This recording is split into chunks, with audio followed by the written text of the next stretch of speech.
अक्रूर जी ने हृदय पर पत्थर रख करके कहा कि नंद बाबा, कृष्ण और बलराम को वृंदावन छोड़ना है, इनको मथुरा जाना है। जो अक्रूर की बात नंद बाबा ने सुनी, अपने सिंहासन से खड़े हुए क्या कहते हो? मथुरा जाना है उस दुष्ट पापी कंस के पास?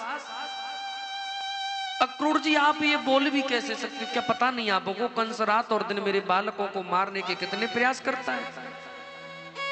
कभी अघासुर को भेज देता है, कभी बकासुर को भेज देता है, कभी धैनकासुर को भेज देता है, कोई पूतना आ जाती है मारने। आते सभी उसी के राक्षस हैं। अरे हम तो यहाँ पर वृंदावन की शरण में हैं, हम तो अपने लाला को कैसे कैसे उससे दुष्ट पापी से बचा रहे हैं। और एक बाप कैसे अपने पुत्र को काल के मुख में डाल सकता है? नहीं, अक्रूर जी आज नंद बाबा को समझा रहे हैं, उनको जाना पड़ेगा, जाना पड़ेगा। अक्रूर जी अक्रूर जी बोल रहे हैं, नंद बाबा आपको बात माननी पड़ेगी। यशोदा मैया भोजन कर रही थी और जो यशोदा मैया ने सुना कि कृष्ण को ले जाने की बात कौन कर रहा है, तू मैं जब ज्यादा होने लगी तो भोजन की थाली को छोड़ करके आज यशोदा मैया अक्रूर जी के पास आई। और अक्रूर जी नंद बाबा से बातें कर रहे हैं। पहले तो इशारे में बता रही है नंद बाबा से, क्या बात चल रही है, तुम मना क्यों नहीं कर रहे, कौन लेने आया है? नंद बाबा बोलते तू चुप रहे, मैं अभी बात कर लूंगा, तू वहीं खड़ी है। अक्रूर जी ने बोला कि नहीं भ्राताश्री, जाना पड़ेगा। सारी सीमाएं समाप्त हो गई, यशोदा मैया आ गई। मेरे होते हुए मेरे लाला को कोई मेरे से दूर करके बताए। यशोदा अपने प्राण दे देगी किसी को प्राणों की आवश्यकता हो तो, परंतु अपने प्राण बल्लभ को, अपनी आंखों के तारे को, अपने लाल को अपनी आंखों से यशोदा कभी भी जुदा नहीं कर सकती। अक्रूर जी कह रहे हैं कि भाभी समझने का प्रयास करो, लाला को जाना है, लाला को जाना है, यहां से आगे की लीला क्या होगी, क्या होगी, कैसे होगा, क्या होगा, कब होगा, समझा रही है। यशोदा ने सीधा साफ दो शब्दों में मना कर दिया कि या तो यशोदा के प्राण जाएंगे और या फिर यशोदा का लाला जाएगा। अब कृष्ण भी मचलने लग गए। यशोदा मैया से बोला कि मैया तू तो हमको कभी कहीं जाने नहीं देती। अरे जिस प्रकार एक गाय को खूंटे से बांध करके रखा जाता है, उसी प्रकार तू बंधन में बांध के रखती है। कब तक बांधेगी हमको? हम जाएंगे मेला देख करके आएंगे, काका जी के साथ जाएंगे। और जब छोटा बच्चा जिद पकड़ता ना हम जाएंगे, कोई लोभ दे दे मेला का, खिलौने का, उसी प्रकार आज बच्चों की भांति कृष्ण कहने लगे हमको जाना है, हमको जाना है, हमको जाना है। यशोदा मैया ने अपने लाला को अपने हृदय से लगाया और कहती है कि सब जाने की बात तो बेटा बाद में होगी, तूने सोच भी कैसे लिया कि ये पगली यशोदा तुझको भेज देगी? तुझको पता है मैं पानी भी नहीं पीती तेरे बिना, भोजन भी नहीं करती। आज भगवान ने कहा कि मैया कोई बात नहीं, अभी रात्रि का समय है, आज तो अपने साथ सुला ले गई। अक्रूर जी से नंद बाबा ने कहा कि चलो सवेरे बातें होंगी, सो जाइए। सोने लगे। अक्रूर जी शयन कर गए, नंद बाबा शयन कर गए, बलराम जी शयन कर गए। बलराम जी को भी पता नहीं था कि ये क्या बातें चल रही हैं। रोहिणी ने बलराम जी से कहा कि लाला को सुबह वृंदावन से मथुरा जाना है, बुलाया है। बलराम जी भागे भागे कृष्ण के पास गए, तूने बताया नहीं?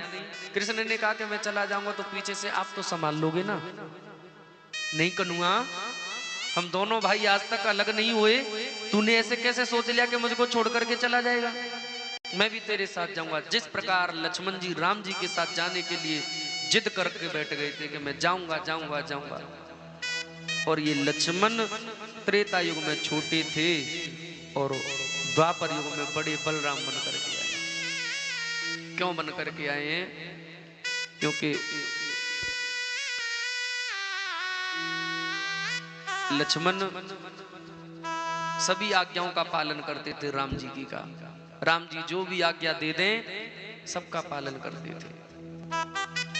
लक्ष्मण ने कहा कि प्रभु आप कभी कभी ऐसी आज्ञा दे देते हो कि उसका पालन नहीं होता।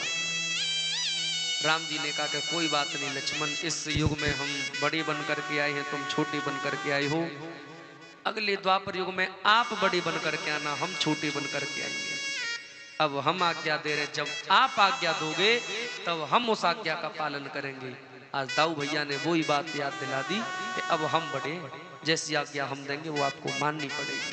आप अकेले नहीं जा सकते, नहीं जा सकते, नहीं जा सकते। रात्रि हुई, दाऊ भैया की बात मानी। ठीक है भैया, सवेरे की सवेरे बात करेंगे, मुझको मेरी मैया से बातें करने दो। यशोदा मैया के बगल में आज कन्हैया सो गई। एक ही पलंग पर शयन कर रहे दोनों माँ बेटे। रात्रि के 2 बजे का समय यशोदा मैया की नींद खुलती है और उस पलंग को छोड़ करके, कक्ष को छोड़ करके बाहर निकल गई। बाहर निकल गई, एक बहुत बड़ा अंगना है और अंगना में एक पेड़ है और उस वृक्ष के पीछे सिर लगा करके यशोदा मैया फूट फूट करके रोने लगी, रोने लगी। 2:30 बजे के आसपास रात्रि में भगवान की नींद खुलती है और जो कृष्ण की नींद खुली तो देखा जिस पलंग पर यशोदा मैया ने रात में शयन किया था वो पलंग सूना पड़ा है। भगवान 1 मिनट के लिए तो घबरा गई छोटे से कि माँ कहाँ चले गई मुझको छोड़ के, कहीं ऐसा तो नहीं कि माँ कोई गलत कदम उठा ले। आवाज लगाने लगे, व्याकुल हो गई कृष्ण, माँ कहाँ गई? अरे मैया तू रूठ गई मेरे से, अपने लाला से रूठ गई मैया, छोड़ करके चले गई, कहाँ चले गई, कहाँ गई, कहाँ गई मैया? देख तेरा लाला तुझको बुला रहा है। आवाज लगा रहे परंतु कोई सुनने वाला नहीं, कोई सुनने वाला नहीं। तो उसी आंगन में भगवान पहुंचे जिस पर यशोदा मैया बैठी थी। यशोदा मैया क्या कर रही थी? पपक पपक रो रही थी। और जो आवाज लगाया, मैया तू यहाँ बैठी है मुझको छोड़ के, जो कृष्ण की आवाज यशोदा ने सुनी अपनी आंसुओं को पी गई, पहुंचने लगी, कहने लगी कि मुझको रोती हुई देखेगा तो इससे भी रहा नहीं जाएगा। कोई भी बालक अपनी माँ को रोती हुई नहीं देख सकता। मैं रोऊंगी तो ये भी रोने लगेगा, मैं रोऊंगी तो ये भी रोने लगेगा। अपने आंसुओं को पी गई और भगवान आए, आकर के बैठ गए यशोदा मैया की गोदी में और सिर ऊपर करके यशोदा से भगवान ने कहा, मैया तू रो रही है? अपने हृदय से चुपटा लिया, अपने हृदय से लाला को चुपटा लिया और बिठाया। अब यशोदा मैया रात में बात कर रही है, कन्हैया एक बात बता, सुबह तू जगता है तो मैं तुझको स्नान कराती हूँ, स्नान कराती हूँ, ताजा ताजा तेरे लिए माखन निकालती हूँ, तुझको माखन खिलाती हूँ, तेरी खूब जितनी भी सेवा होती है ये पगली यशोदा करती है। और लाला जब तू गैया चराने जाता है तेरे लिए भोजन पैक करती हूँ, और जब तक बेटा तू गाय चरा करके घर नहीं आ जाता दरवाजे पर खड़ी खड़ी तेरी प्रतीक्षा करती हूँ।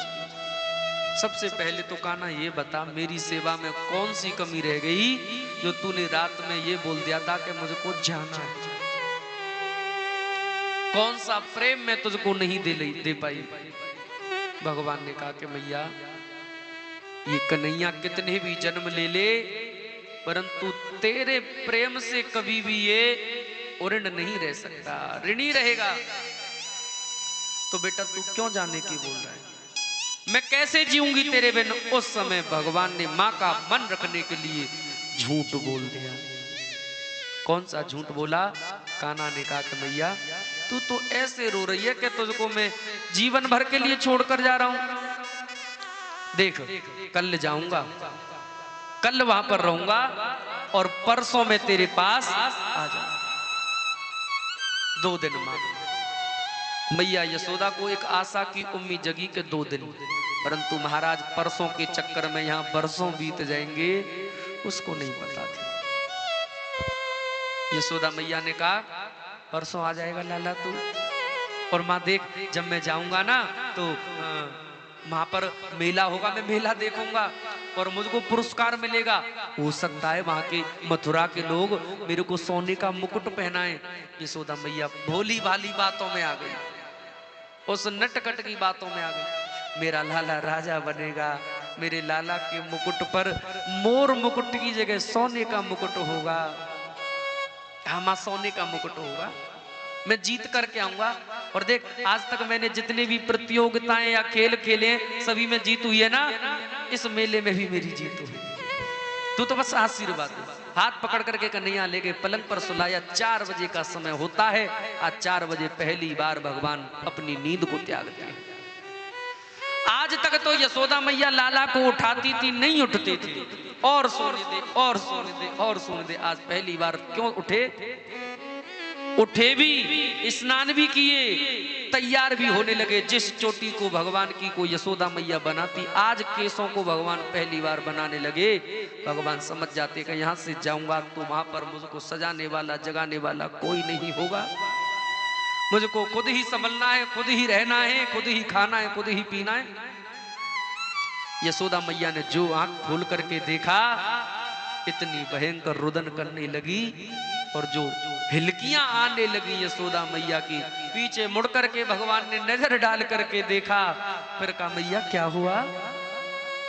यशोदा ने कहा कि लाला आज तूने तैयार होना भी सीख लिया। ये देख करके मैं रो रही हूँ लाला, ये देख करके मेरा मन फटा जा रहा है, छाती जली जा रही है कि आज तक तो मैं तुझको जगाती थी, मैं स्वयं तुझको तैयार करती थी, आज स्वयं अपने आप तैयार होने सीख गया। 4:30 बजे के आसपास भोर होते ही, प्रातः काल होते ही नंद भवन के महल के मुख्य दरवाजे को खोला गया। पूरे ब्रजमंडल में हल्ला मच गया कि कोई परदेसी कृष्ण को लेने के लिए मथुरा से वृंदावन आया है। और जो पूरे ब्रजमंडल में हल्ला पहुंचा, सभी गोपियों ने सुना कि कृष्ण को कोई लेने आया है। सभी गोपियां, आज झुंड की झुंड गोपियां, 1000, 10,000, लाख जितनी भी गोपियां थी, सभी जिस काम में रक्त थी उसी को छोड़ करके सवेरे सवेरे खड़ी हो गई। नंद बाबा ने देखा कि इतनी नव युवती कन्या यहाँ पर क्यों आई है। कान्हा ने आकर के देखा, महाराज कान्हा की आंखें फटी की फटी हो गई और हाथ जोड़ करके गोपियों ने कहा कि हे श्याम सुंदर, आपने सपने में भी ऐसा कैसे सोच लिया कि हम पगलियों को छोड़ करके आप जा सकते हो? आपने ये सोचा कैसे कि हम आपको यहाँ से चली जाने देंगी? हाथ जोड़ करके कन्हैया ने कहा कि अरे गोपियों, ब्रह्मा की तरह मैं लंबी उम्र भी ले लूंगा ना, मेरी बहुत बड़ी उम्र हो जाएगी, तब भी मैं जीवन में तुम्हारे ऋण से उऋण नहीं हो सकता। उसी समय पर गोपियों के बीच में राधा रानी आ गई, किशोरी जी प्रकट हो गई। किशोरी जी को देख करके बिल्कुल मौन हो गई कि भाई इनको तो समझा दूंगा, परंतु इनसे क्या जवाब दूं, इनसे कैसे मैं बातें करूं। जब यशोदा मैया को बड़ी मुश्किल से समझाया है तो ये कैसे समझेंगी। आज सामने खड़े हो गए किशोरी जी से और बोले कि किशोरी जी, आपको तो पता है, धीरे धीरे बोल रहे हैं, यहाँ से नहीं जाऊंगा मैं तो आगे की लीला कैसे होगी। देव की वसुदेव मेरे माँ बाप प्रतीक्षा कर रहे हैं, कंस की जेल से मुक्त करना है, कुब्जा के हाथ का चंदन लगवाना है, विद्याध्ययन करना है, द्वारका जाना है, आगे भी लीला करनी है। किशोरी जी भी कुछ नहीं बोली। यशोदा मैया आई, कह रही लाला क्या बात चल रही है? नहीं मैया कुछ नहीं, बस मैं यही बोल करके जा रहा हूँ, इससे परसों आ जाऊंगा। तेरे से भी तो बोला है। हाँ परसों आएगा मेरा लाला, सोने का मुकुट होगा मेरे लाला के शीश पर। और देख लाला, वहां पर अच्छे से रहना, मथुरा में समय से भोजन कर लेना, समय से खा लेना, समय से सो जाना। यशोदा का रोना सारी दुनिया ने देखा, नंद बाबा का रोना सारी दुनिया ने देखा, ब्रज की गोपियों का रोना सारी दुनिया ने देखा, ब्रज के सखाओं का रोना सारी दुनिया ने देखा, गैयाओं के आंसू सारी दुनिया ने देखे, परंतु क्या कृष्ण के आंसू किसी ने देखे? क्या कृष्ण यहाँ से जाने के बाद कितने सुखी रहेंगे, कितने दुखी रहेंगे? कोई व्यक्ति रोकर के अपनी भावना को प्रकट कर देता है तो रोने से उसका दुख कुछ कम होता है, परंतु वो व्यक्ति क्या करे जो जीवन में रोए भी ना और किसी से बोले भी ना। वो अपने आप को कैसे समझा रहे होंगे, कैसे समझा रहे होंगे? नंद बाबा को भी समझा रहे होंगे, यशोदा मैया को भी भगवान कैसे समझा रहे होंगे। गोपियों ने कहा कि हे कृष्ण, आज हम आपसे बात नहीं, जो आपको लेने के लिए आए ना उनसे बात करना चाहते हैं। आज ऊपर इशारा करते हुए विधाता की तरफ देख करके गोपियों ने क्या कहा? सुखदेव जी राजा परीक्षित से कहते हैं, अहो विधाता स्तवन क्वचित दया, संयोज्य मैत्रा प्रणयेन देहिनः, तांश्चाकृतार्थान् वियुनश्य पार्थकम विक्रीडितम तेर्भज्येष्टितम यथ। अरे विधाता, ये तुम्हारी आदत जो है ना अच्छी नहीं है। जीवात्मा में सबसे पहले आप प्रेम जागृत करते हो, किसी का किसी से प्रेम करवाते हो, और प्रेम होने से पहले उसको दूर कर देते हो, बिछो कर देते हो, उसको बिछुड़वा देते हो। अरे पूरी तरह पूर्ण प्रेम इनसे हमारा होने वाला था,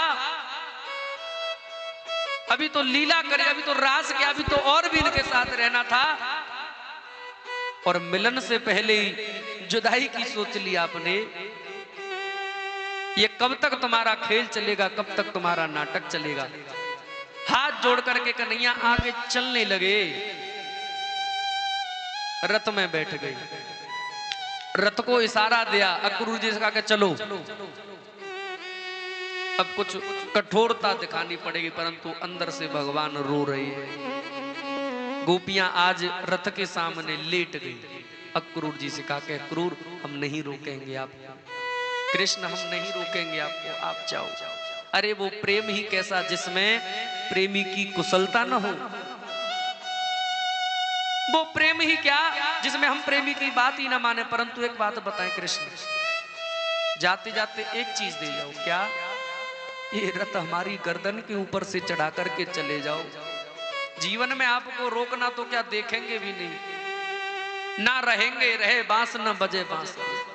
आपका जो रथ है ना जो जा रहा है, हमको कुचलते हुए चले जाओ। फिर कन्हैया उतरे, फिर समझाते हैं, फिर किशोरी जी से कहते हैं, किशोरी जी आप ही कुछ करो ना, मैं क्या करूं। गोपियों की दशा महाराज ऐसी हो गई, ऐसी हो गई कि खाली शरीर ही है, सोच रही हैं कि शरीर में से प्राण जाने वाले हैं। जा रहे हो तो जाओ कन्हैया,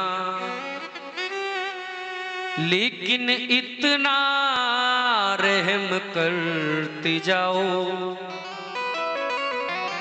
ये दिल तो पहले ही ले तुम चुके हो, सात प्राणों को भी लेते जाओ।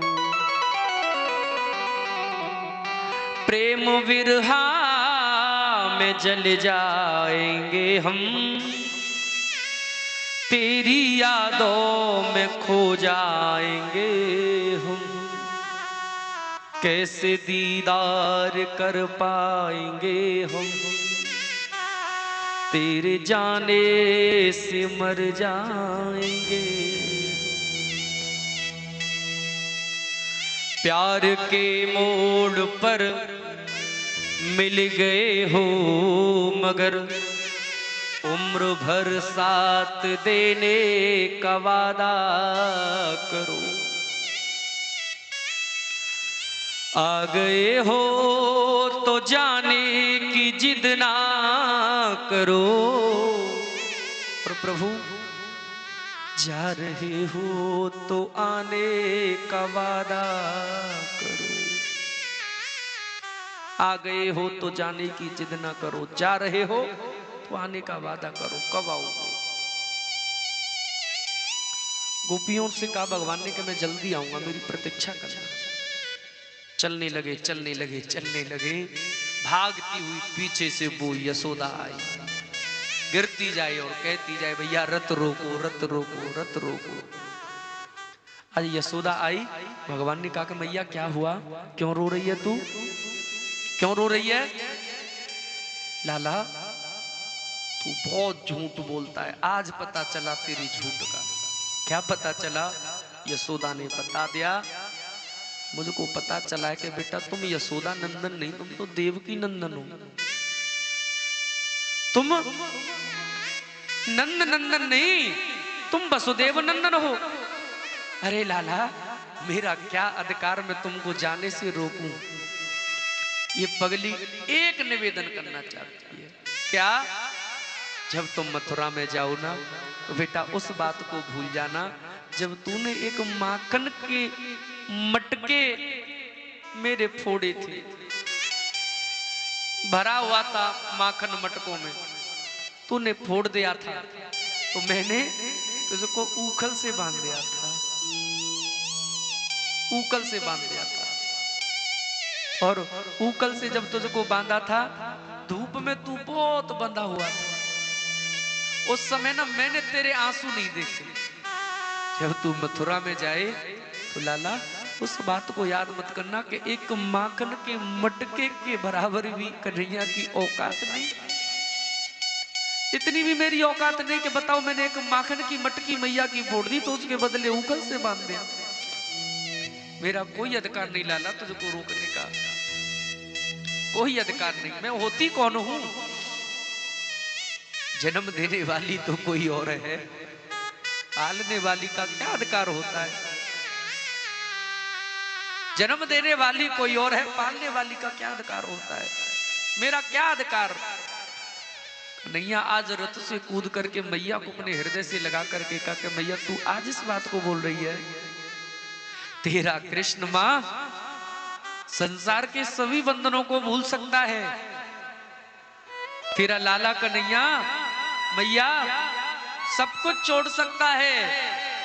तू बोल तो सही, नहीं जाऊं एक बार में, मैं नहीं जाऊंगा, परंतु इस बात को मत बोल मां, मैं तेरा लाला नहीं और तू मेरी मैया नहीं। अरे जब हम बचपन में छोटे थे तो दाऊ भैया हमको कितना खिजाते थे, कितना चिढ़ाते थे। छोटे से कन्हैया की दाऊ भैया शिकायत करते थे, कन्हैया मोहन का लिया हुआ है, यशोदा का लाला नहीं है। तो कन्हैया रूट करके बैठ जाते, छोटे से कन्हैया क्यों नहीं हूं मैं मैया का, क्यों नहीं हूं। फिर चिढ़ाते हुए रोते हुए दाऊ भैया आनंद लेते थे कि देख बाबा नंद यशोदा गोरी तू श्यामल कित आयो, हरि मैया मोहे दाऊ बहुत खिजायो। मैं मैया देख छोटा सा था, आता था तेरे पास और मैं बोलता था कि देख दाऊ मेरे से बोल रहा है कि मैया मैं तेरा लाला नहीं हूं। तू भी हंसती थी, चुटकी बजाती थी, मेरे आंसुओं को देखती थी, तो तू क्या कहती थी? सुनहु कान बल भद्र चवाई, जन्म दधी को दूत, सूर श्याम मोय गौधन की सो मैं माता थू।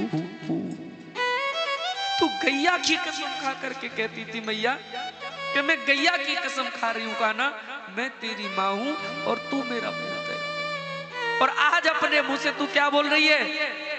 मैं यशोदा नंदन नहीं, मैं नंद नंदन नहीं। मैया एक बात बताऊं, कृष्ण को वृंदावन में आज तक कोई दुख नहीं हुआ, कोई कष्ट नहीं हुआ, कोई पीड़ा नहीं हुई, परंतु आज मैया सबसे बड़ा दुख तूने अपने लाला को दिया है। ये बोल करके अरे मैया तेरे लाला को सबसे बड़ा दुख है, तो उस दुख का नाम यही है कि कोई मेरे से सपने में भी ये बोल दे कि तू यशोदा का लाला नहीं। सारे संसार को भूलने के लिए तैयार हूं मैया, सब कुछ भूल सकता है, परंतु मेरे से कोई ये बोलता है ना कि मैं यशोदा का लाला नहीं, मैं तेरा लाला नहीं, यही मेरे कान नहीं सुन सकते मैया। और आज अपने मुंह से तू बोल रही है। प्रणाम करते हैं, बार बार प्रणाम करते हैं। यशोदा आज नंद बाबा से कह रही है कि क्या करें भाई, कुछ बताओ आप। नंद बाबा ने कहा कि यशोदा तुझको लाला की ज्यादा चिंता है ना, लाला से पहले मैं अभी निकल जाता हूं मथुरा में। मुझको जरा भी कोई संदेह होगा, कोई भनक भी लग जाएगी ना कि कृष्ण के लिए वहां पर कोई दुख है, मैं लाला को लेकर के तेरे पास आ जाऊंगा, वादा करता हूं। बैलगाड़ी में आज भगवान के सखाओं को लेकर के भगवान से पहले नंद बाबा प्रस्थान कर गए मथुरा में व्यवस्था देखने के लिए, और अपनी ब्रज को प्रणाम करके कन्हैया बार बार जाने लगे। प्रणाम कर रहे हैं, मस्तक पर लगा रहे हैं धूल को, रो रहे ऐसा ब्रज मंडल अब मुझको कहां मिलेगा, ऐसा वृंदावन का प्यार मुझको कहां मिलेगा। बार बार देख रहे हैं, उस गौशाला को देख रहे हैं जिसमें गैया बंधी हुई है, उस जगह को देख रहे हैं जहां पर किशोरी जी खड़ी हैं, उस यमुना तट को देख रहे हैं जहां पर भगवान ने गेंद बल्ली का खेल खेला। उस गोपियों के घर दृष्टि डाल रहे हैं जहां पर भगवान ने माखन चोरी कर